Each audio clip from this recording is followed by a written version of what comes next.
Welcome back, everyone. They left me here in this blue void. Thanks, Matt. Our focus this month is the effect of COVID-19 on education. So my producer Matt and I went undercover as Gen Zers to find out what's really going on with the youth. Well, last year was a little different for me than this year because one of my classmates puked. We all had to get out. That was like at lunchtime, someone eating virtual school. Before there was no grades because they didn't know what to do, and now they're like 3, 4, 5, do your work and that's your grade. Do you have any friends like haven't been able to keep up? I wouldn't say that they can't keep up, they just don't want to. They just take it, they just go to class, but they won't do anything. I learn better in person. Like if I see you writing stuff in the board, and I learn better like that. You still have like the same opportunity to learn, but some people it's just harder for them to learn because in person you have more assistance, like they're there to help you. Well, let's say that camera's my computer, my mom. my thing, it fell off. Turn the camera off. Let me go put on some makeup. Teachers make it really hard to cheat, but I still think being online is easier to cheat. So like, people are gonna take that advantage and do it. I know how to glitch in real life, so. You know how to glitch in real life? So once I didn't know the answer and I raised my hand. It was like, and I kept muting myself and unmuting. I still miss like, Lunch. even though I still hang out with my friends and stuff, it was like fun playing football on lunchtime. We're just walking around the field with like a group of friends and stuff. You know, you don't see those same people anymore because they weren't like your close friends. You know, they were just friends that you saw in school. I want to take these masks and throw them in the garbage. I'm gonna throw a mask. I'm gonna put it under a car. And then I'm gonna make someone who still has corona look it. Smack it with a.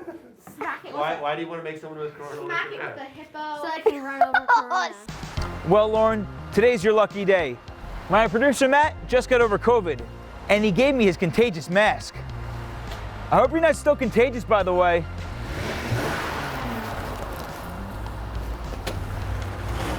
Hit it! Take that, COVID-19. Public service is all about communication. If you have any questions or concerns about your state government, you can always reach out to my staff or myself by email or phone. We're happy to help you. In this segment, we're going to highlight some of the most interesting feedback we've received at my office. This email comes from a resident from Phoenix, Arizona, which is nowhere near New Jersey. The subject heading reads, Dangerous Truckers / Farters. I always tell my staff, if you get an email with all caps from someone who lives in a completely different state, it's probably very important.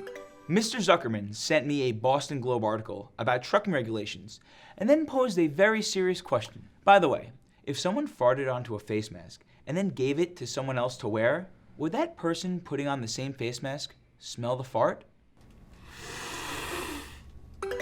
I do not recommend this to anyone in my district, my state, the world, or even the universe for that matter, now that we put robots on Mars. Go NASA!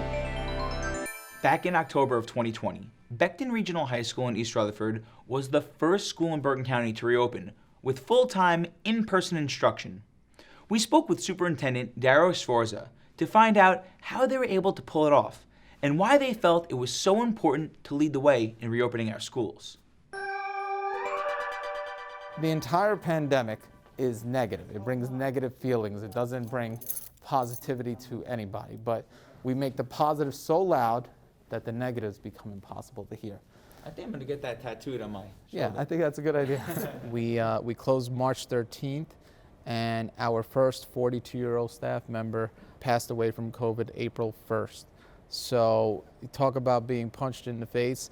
You know, it was a scary time. Nobody knew, which way to look. What it did to us, though, as a community, is it brought us closer together. We started a COVID pandemic relief fund right away, raised almost $20,000, and we started feeding families. Our team looked at March to June as survival mode, and we said, come September, we have to deliver, and it's a non-negotiable goal because we saw our students during that springtime deteriorating. We did kind of like 2-lane highways so that students aren't crossing each other's paths. We also have one-way stairwells. We've spent hundreds of thousands of dollars in getting our school ready because we know you just changed your whole craft. 120 years of teaching the same way, and now we're asking you to teach the students in front of you and also teach the students that are miles away at home. In order for us to do that and to do that seamlessly, and for you as a teacher to be able to trust in leadership, we have to tell you, hey, whatever you need, you let us know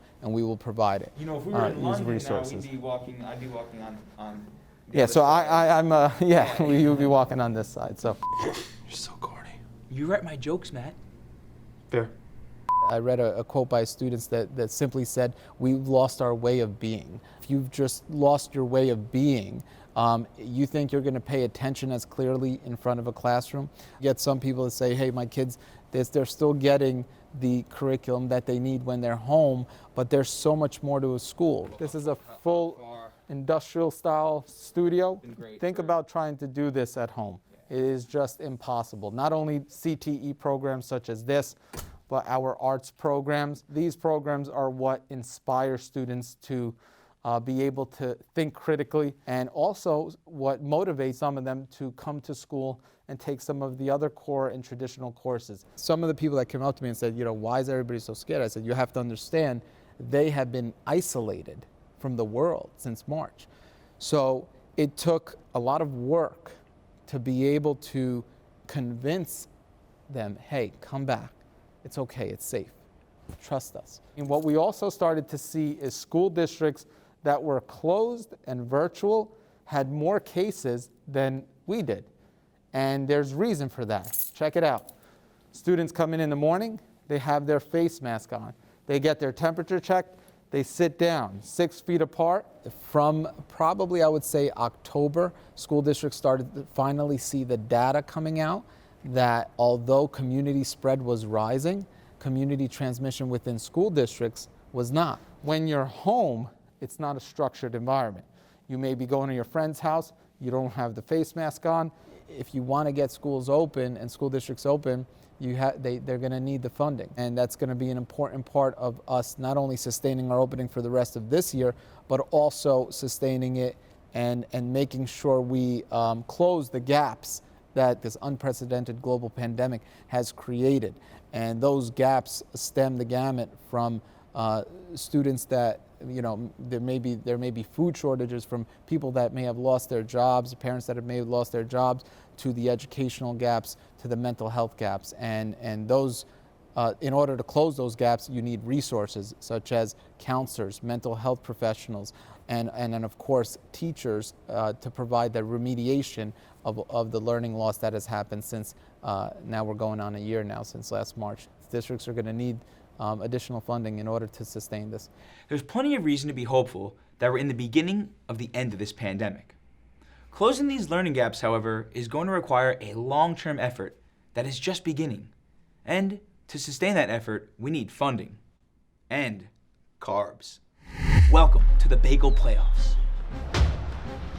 Rules of the Bagel Playoff. I'm trying a bagel with cream cheese and a bacon, egg, and cheese to see their egg game.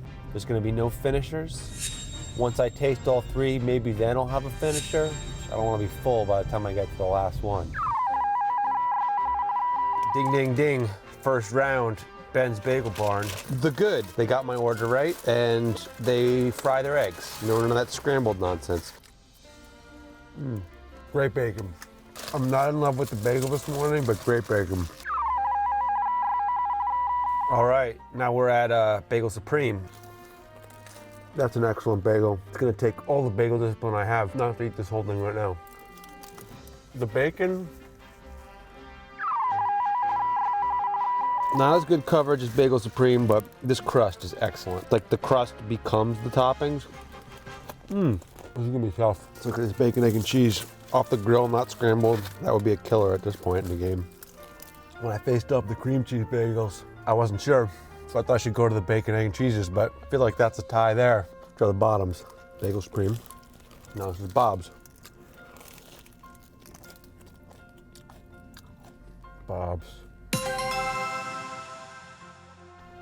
What a stunner. It came down to the bottom side. Oh, why am I still eating this though? Like I kind of want some of this crispy bacon.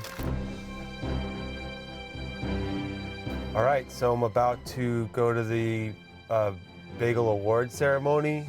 I invited everybody from the crew and Clint, and it doesn't look like anybody showed up. So I'm gonna have to give this award myself and just wear the camera on my head. It's kind of a waste because I wore this cool outfit, but I'm just honored and excited to give this award to these people because I'm sure it's gonna mean a lot to them. Bob's Bagels. Yes, sir. I'm here to award you the best bagel in District 36. Oh, thank you. Looks too small. Where's the check that comes with it? There's no check.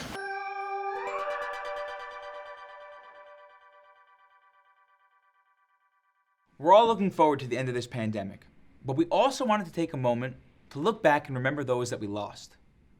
The Becton community lost a staff member early on in the pandemic. Her name was Javiera Rodriguez. It was a shocking loss in an already difficult time.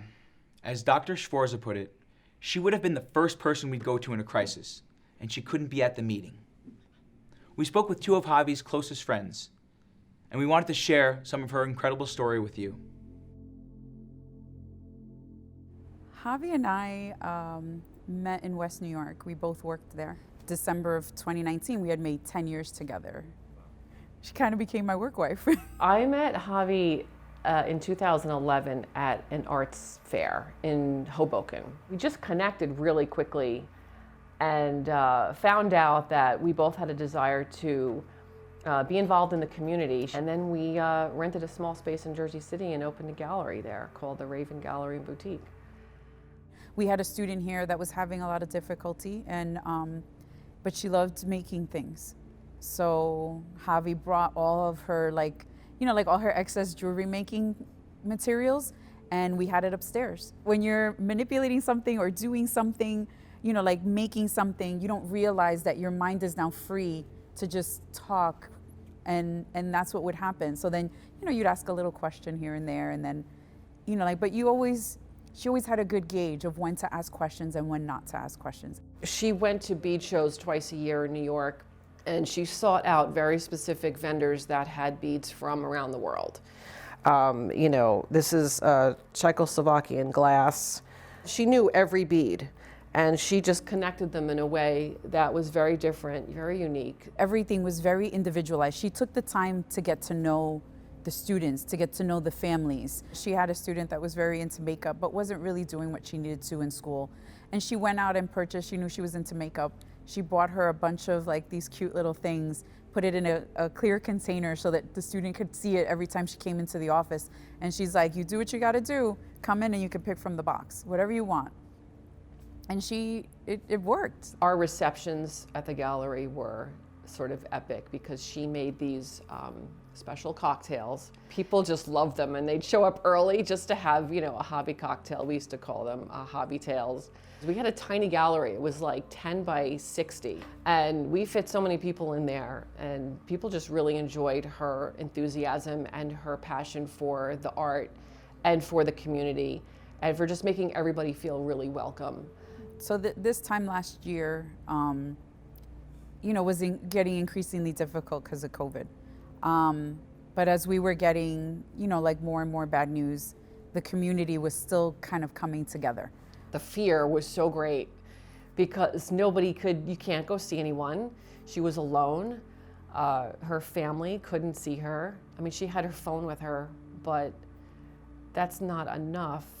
I couldn't really share with a lot of the staff what was going on with her. And, eventually everyone kind of found out what was going on. But after that, it was staff members would check in, hey, how's it going? One of the most beautiful things that I saw, and I know a lot of people felt it, was Dr. Sforza, Mr. Bonanno, and Mr. Aniti, who's our business administrator. They had, they showed up in my parking lot. So, we're all working from home at that point. I get a text message, hey, come out, come outside. And I'm like, I'm kind of in my Zoom outfit, which is a little weird, but I was like, okay. I was like, everything okay? And I come outside and they're holding up these beautiful signs that say, we're here for you. She was really the closest friend I've ever had. So There'll never be anybody like her. I can't imagine meeting anyone like her. She was very unique. I actually stole her bulletin board from her office. So when we were cleaning out her office, I took her bulletin board and I put it in the main space that we have, and it has all these different things that were things she would have told the student to try. So we just put up on the top, what would, and then it says Miss Rodriguez do. She just was a creative force. You know, her personality was larger than life. And when she was present in a room, you know, it's very cliche to say that, but some people really do have that presence, that you know they're there and you know that it's a positive, just a positive aura. What we can learn from Javi is if something's in your way, find a new way. If you love something and you're passionate about it, to follow it, enjoy it, relish in it. And that's who she was. Like, she was someone that always tried to find the joy in things, to try and make life purposeful.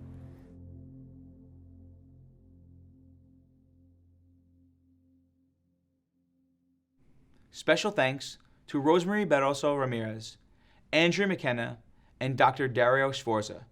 Our hearts go out to everyone who has lost someone as irreplaceable as Javi was. Let's honor their memories by working together to build our communities back even stronger than they were before. Thanks for watching, and it was nice to meet you.